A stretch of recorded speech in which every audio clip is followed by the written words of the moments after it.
First, uh, geography still matters in war. The time that it takes for a drone or a missile to reach the capital for a decapitation strike matters and is clearly seen to matter by the great powers.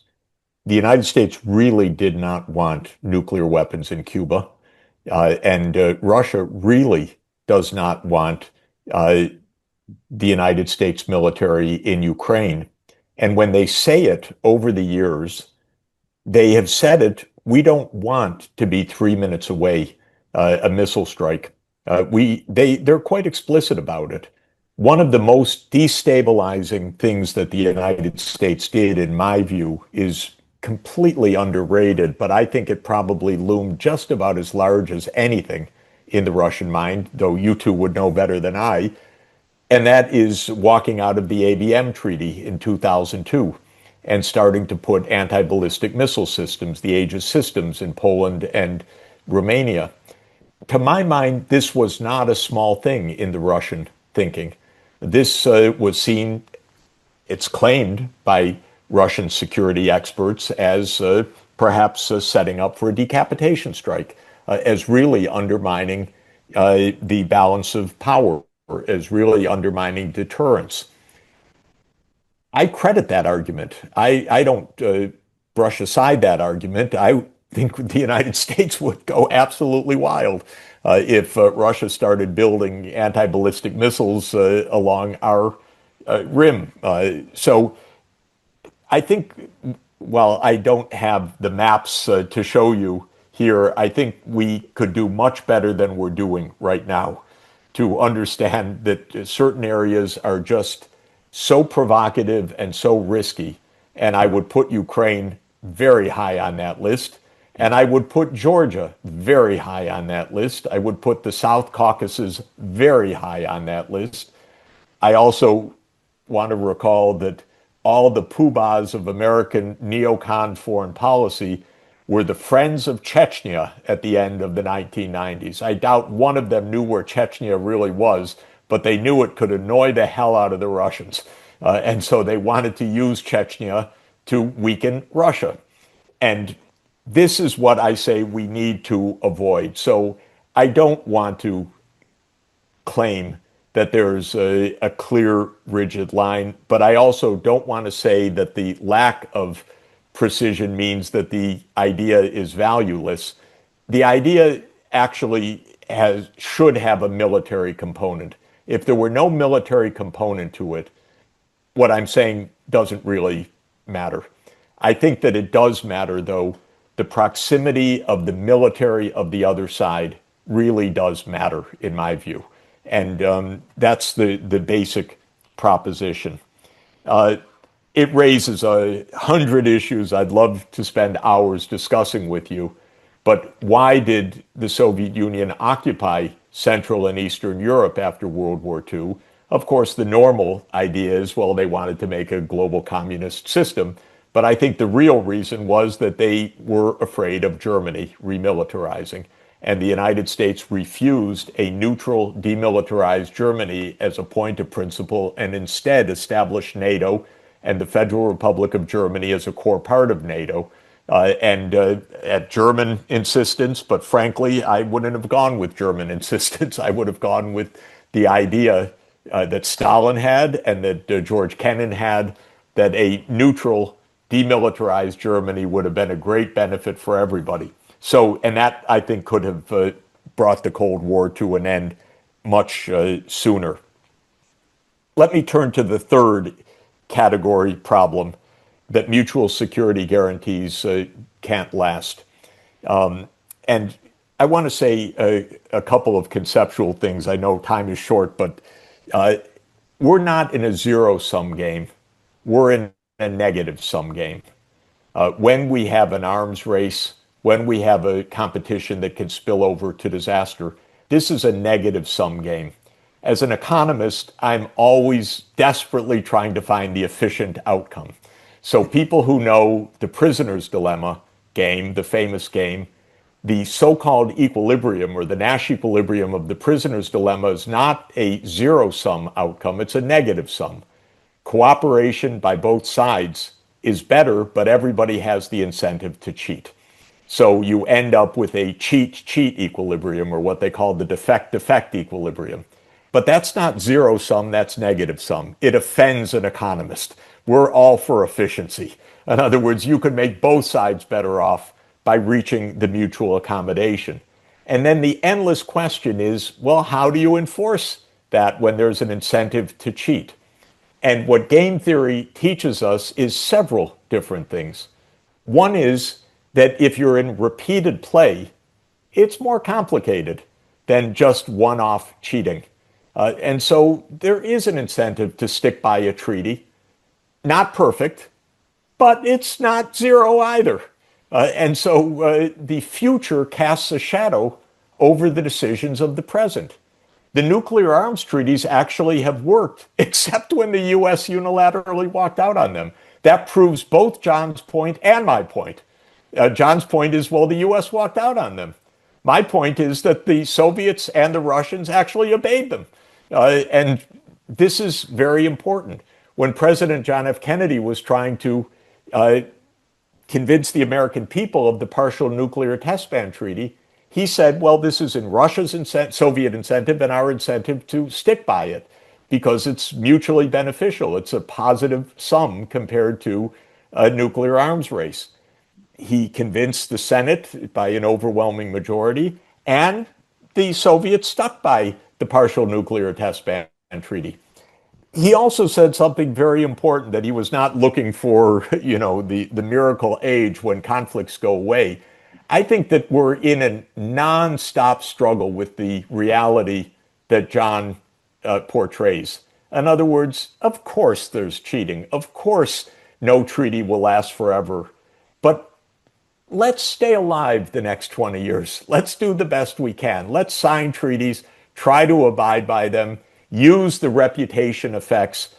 Game theory has established that there are many, many ways to have cooperation in an iterated prisoner's dilemma.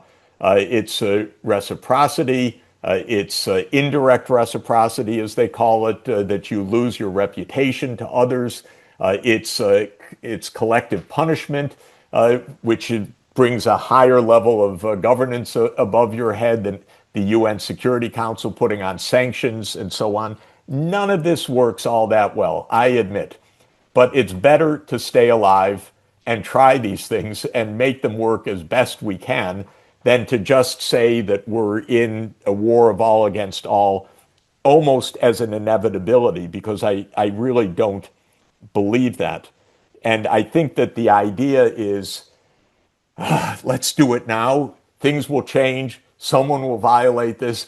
Let's go back to the logic of positive sum games or negative sum possibilities and redo it if we have to in the future. So I don't deny the difficulties, but I also think that both the formal game theory, if you could say, and historical experience shows there are periods of peace that are actually constructed.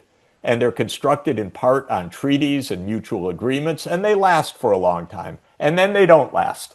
And then you have a big risk of war. I'm very worried that the logic that yes, it's going to happen, war is going to happen. I just hate the nuclear reality of it right now, which is that I do believe in this concept of the nuclear revolution, that something's really, truly, horrifically different now in our reality. We really have a nuclear sword of Damocles over our head, so we have to try even harder to get this right. Then the third point that John mentioned, which was number 2 in his counting, which is that we would have continued competition elsewhere. And I think a perfect case of that would be Chinese and US competition in Africa, for example. Everybody wants cobalt. Everybody wants copper. Everybody wants the resources. Everybody wants the votes, perhaps in the UN, whatever. And so Africa is not in either America's or China's or Russia's or India's sphere of security. It's just far away. And so there will be competition there. Now, what would one say about that? I would say, yes, that's true.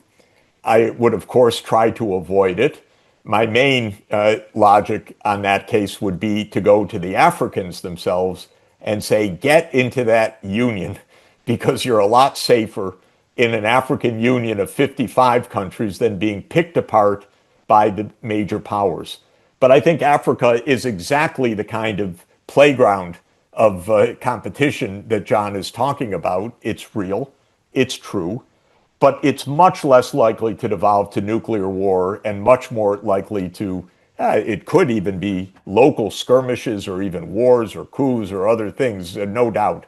But it is unlikely to be the trigger of a nuclear war because even literally there's more time in space. It's not in the other face. So bottom line for me is we do have mechanisms of cooperation that are imperfect but are real. We cooperate more than single period prisoners' dilemmas or hawk dove games in the jargon imply.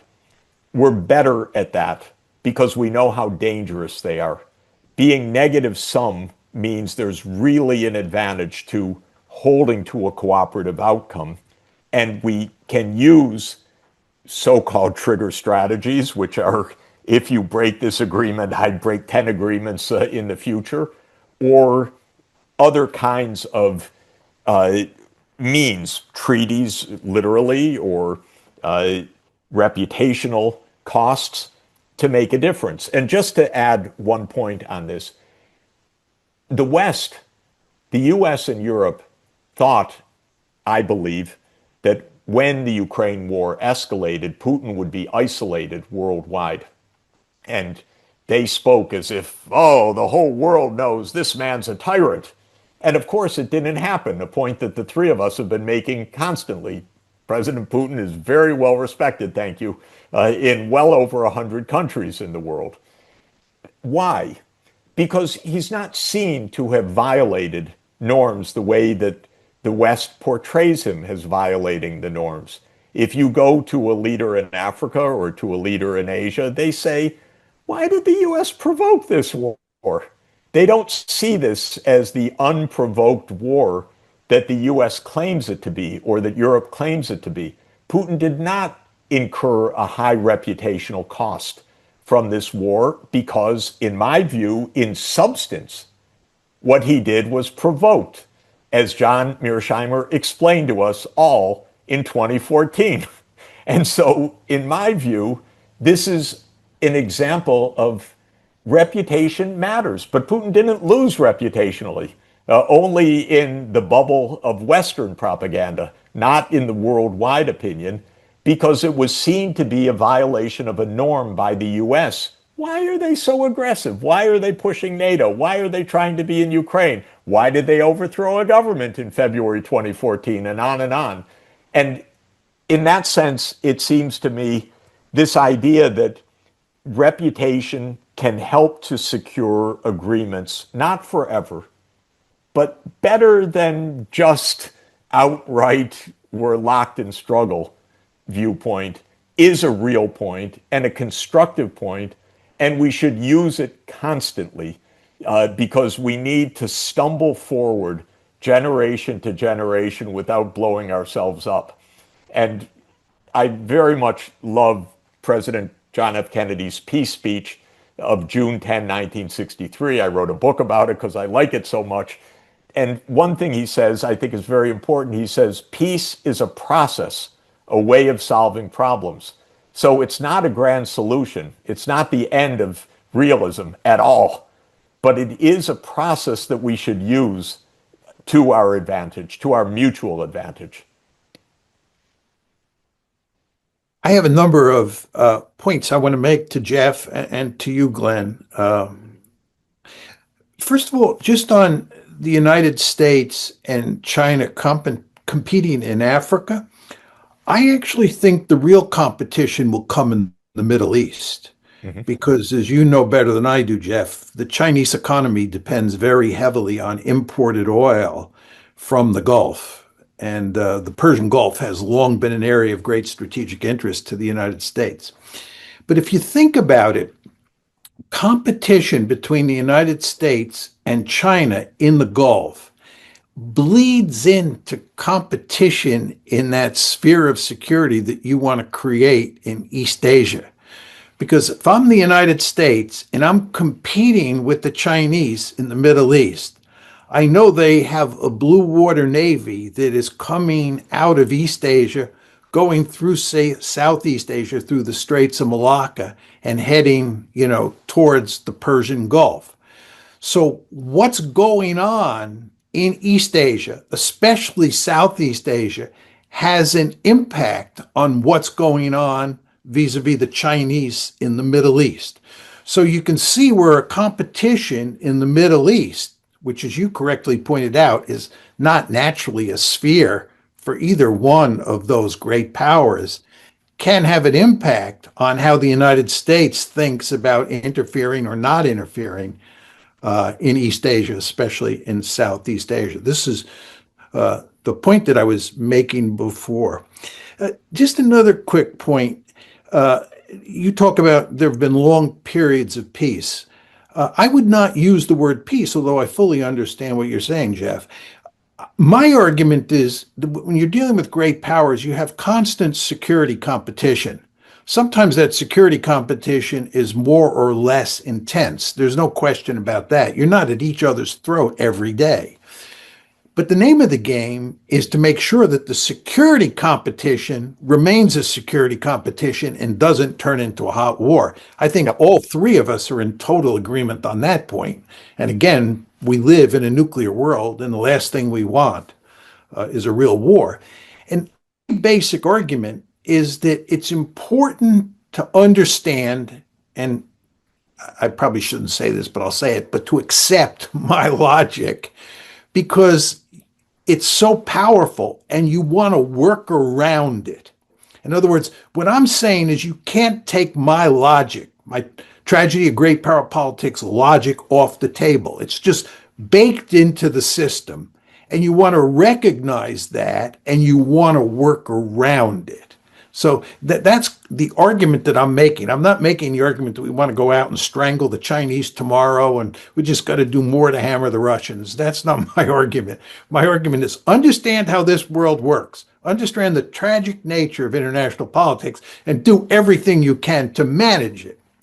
But Now, John, if I may, I don't want to interrupt, but no, go ahead. in a way, that's what I'm trying to do, which is to say, okay, at least keep a distance because you're so prone to stumble into conflict. At least know, have the sense, don't go to Ukraine and Georgia with NATO for God's sake. Why don't Americans understand that? And we agree on that point, but I say it as a point of principle. Stay out of their neighborhood for heaven's sake. Exactly for your reason, which is it's so easy to stumble into crisis. Well, my And we're in response, it, actually. to put it mildly, my Yes. response is not directed at you, but it's directed at those people who thought we could and can expand NATO to include Georgia and Oh, okay. Ukraine. Yes. They do not accept my logic. I They, do. I know, okay, but I'm just saying they don't.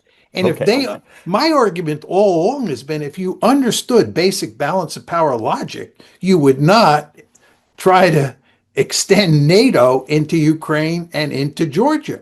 Because in my rhetoric, that is clearly a well established sphere of influence for the Russians, and they will fight to the death to prevent you from turning Ukraine into a launching pad for missiles Right. that can hit Russia. So That's we're in complete agreement on that. But the only point I'm trying to make to add a nuance is if we call it a sphere of security in Ukraine, not a sphere of influence, we free ourselves, I think, from a legitimate argument. But what about the Ukrainians?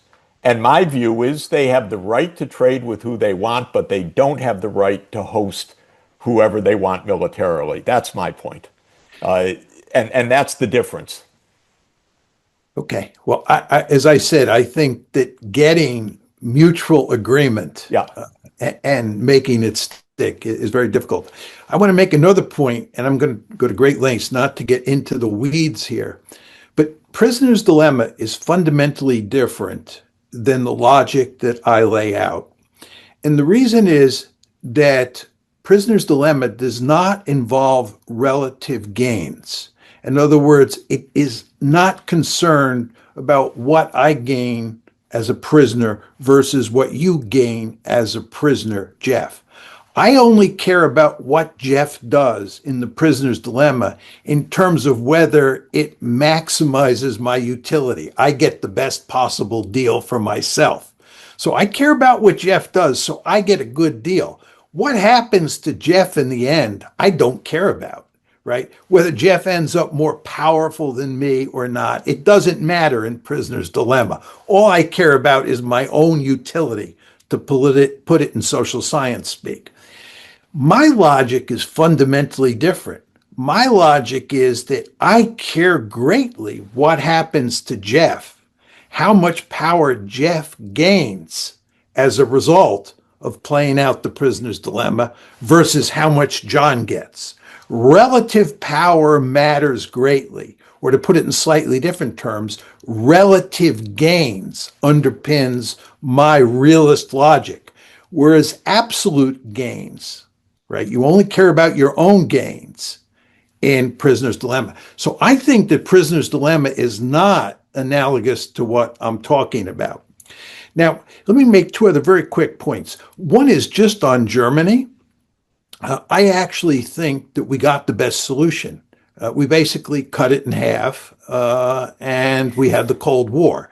Your argument is no, that we should have had a neutral Germany. We should have let Germany reunify after the war, and it becomes neutral. It's largely disarmed, sort of like what we did after World War I.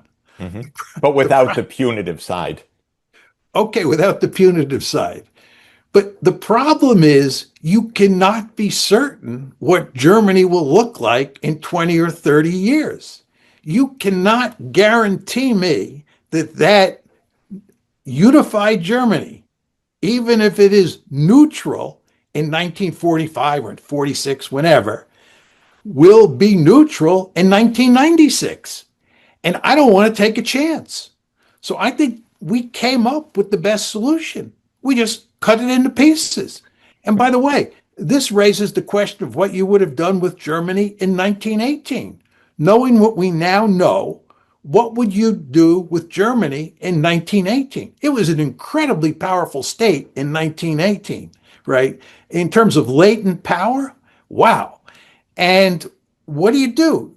Do you treat it in a benevolent way, as Keynes advocated, and as you surely believe? Do you bring it back into the so-called community of nations? You've just fought a war, a world war against this country. If you could have divided it in half in 1918 and kept it divided, you would have avoided World War II. So you want to understand that this inability of ours to figure out what the future looks like gives states very powerful incentives to behave in ruthless ways at the moment so that they stave off disaster down the road. My final point, I want to agree with you, and this is the whole business of geographical proximity and the idea of putting missiles in a place like Ukraine, and even putting ABM systems in Eastern Europe. Those ABM systems, by the way, could have easily been used to launch offensive missiles Yes. against Russia, right?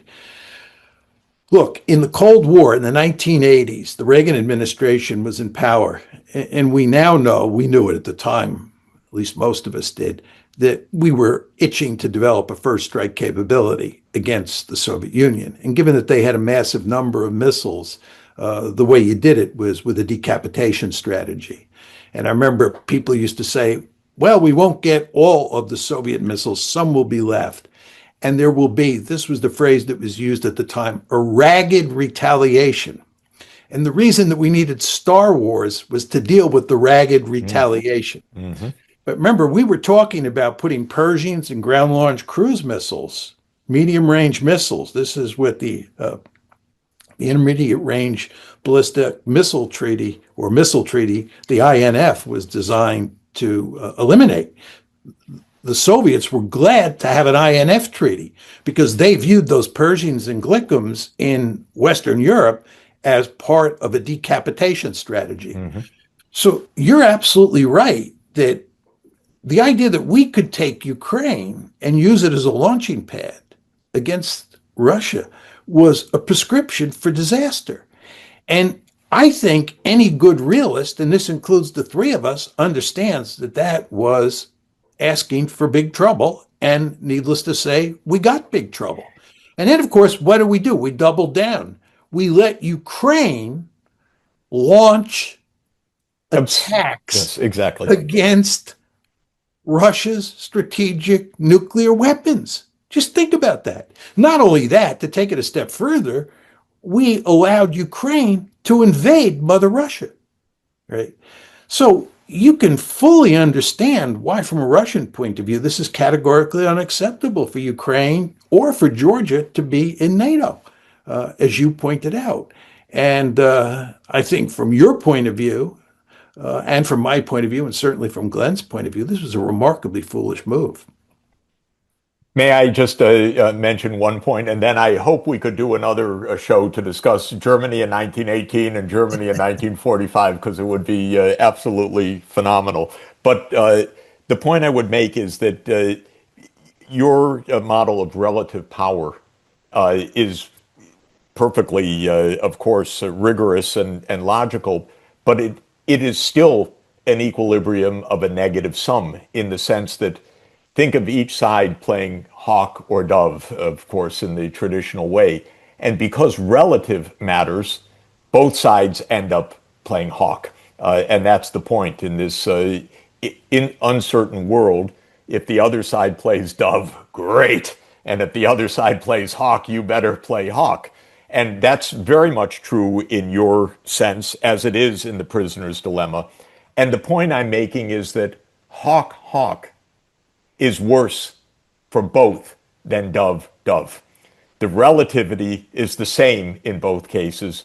One is an arms race or open war, in other words, costly waste of resources, either moderate or disastrous, and the other is peace based on a mutuality.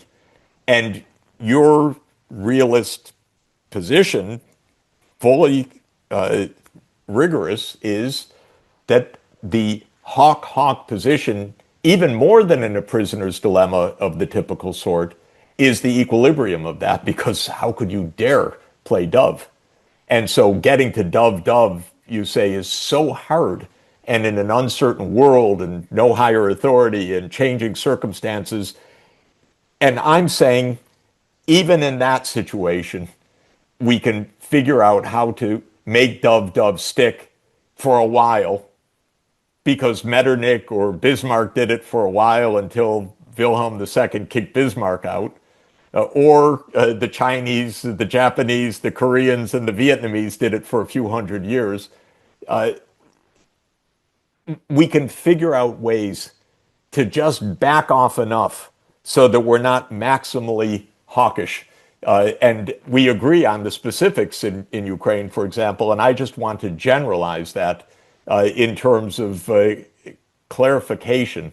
It doesn't sacrifice Ukraine to say you can't join NATO, because you can trade with us and we're going to invest with you, and Russia's not going to be able to claim that it's their sphere of influence, but they are right to say, don't put your missiles there. But let me just tell you what I think the fly in the ointment is. Let's assume that you and I are two states, right? And we're both satisfied with the status quo. The last thing we want to do is aggress against each other or anybody else. We like the status quo, okay? And your point is that in that world, to behave as two doves is the smart thing to do. And it would be ridiculous for us to behave as hawk hawk because we're both satisfied with the Right. status quo. So let's be doves, right? My point is, I cannot be sure that you're a dove, and you can't be sure that I'm a dove. And even if you, Jeff, can be sure today that I'm a dove, you cannot be sure in a year or 2 years or 3 years that I will remain a dove, right? It's the intentions that are so tricky here. I can't be sure what your intentions are, and you can't be sure what my intentions are. So the safe thing to do is for me to assume that you're a hawk. And the safe thing for you to do is to assume that I'm a hawk. And what that ends up is creating a tragic situation. I know, but it's Where not safe. That's the problem. it That's is the not. tragedy. Yes, that's the tragedy. I'm not arguing that it's I safe. know. That's not the argument, I know. right? It's a terrible situation. But I would just point out to you, Jeff, in the Cold War, right? When if you're in the intelligence world and you were looking at the Soviet Union, this is in the Cold War, we actually got to the point where we could really assess Soviet capabilities very well. You can pretty much see everything that they had, overhead satellites and the like, right? Uh, What we could never agree on, and we had huge debates that rage to this day, is whether or not the Soviet Union was a status quo power as you describe it. I think your description, by the way, of what Soviet intentions were at the end of World War II is correct. The last thing they wanted was a world war with the United States yes. after what had just happened to them. They had more than enough security at that point in time because they had effectively solved the German problem, again, as you were saying. But if you go back to what the Americans were thinking at the time, there was a huge dispute in this country. Lots of people thought like you and I do, but lots of people thought the opposite, that they were primed to conquer all of Europe. They wanted world domination. This is what communism is all about, and so forth and so on. So the point is, we couldn't tell what their intentions were. And the end result is we looked at their capabilities and we assumed worst case about their intentions. Right. And again, this is the tragedy. But they should have taken our course. That's the point. Well, we have to start to wrap this up. I just thought to finish on a positive note, I just like to comment why I think this sphere of security is a very, well, I like it as an idea. And that's because in Europe, all our efforts to develop a pan-European security architecture that is based on the Helsinki Accords from 75 to the Charter of Paris for a New Europe in 1990 to the establishment of OSCE in 94, we always introduced two principles which were in conflict. The one was indivisible security, so one should not enhance security at the expense of the other. But the second is everyone has the right to pursue their own foreign policy. Now, this, to some extent, is contradictory because, let's say, Ukraine should have the freedom to join NATO if it wants to. However, then, of course, this breaches the principle of indivisible security. But, these two things, they can actually be harmonized. That is, if you have a sphere of security, essentially, this is the approach, because then the indivisible security becomes a responsibility of the great powers. That is, no one is forcing NATO to roll into Ukraine. This is again, it's a responsibility of the great powers, and I think this is where NATO failed with its open door policy and NATO expansionism. It's almost like a law of nature. And what happened then is the Russia NATO disagreements to create a common Europe or conflict was transitioned into a Russia-Ukraine conflict instead, because now the Russians could make a deal with NATO. Now they had to stop the Ukrainians. And I think, yeah, for this reason, we have war, because NATO ignored indivisible security, and then Russia ignored the sovereign rights of Ukraine to do what it wants. And anyways, I think therefore all our ambitions to have this pan-European security architecture, it kind of misses one component. And I think the sphere of security can help to fill this in. But again, I also consider myself a very hardcore realist, but also with some idealistic inclinations. So I would like to hope that there's some opportunities to reform there. Anyways, any final thoughts before we wrap up? No, just how grateful I am always to learn from both of you. And I hope we can come back and talk about some of these other issues because they're really fascinating. And the history is very important because it helps to inform very much our way of understanding the present. Yeah, I agree with that completely, Jeff. And I would also note that if you think about the future of Europe and the fact that the American pacifier appears to be disappearing and that the European states are going to be on their own more than ever, the whole question of how that plays out is directly relevant to what we're talking about here today, and actually even has some relevance in terms of what happened with Germany in 1918 and after 1945. Just all sorts of big questions of an empirical nature or a historical nature floating around out there that have lots of relevance for the future. So we should definitely talk about those issues. Great. Thanks again. Great to be with both of you. Thanks so much. Bye all.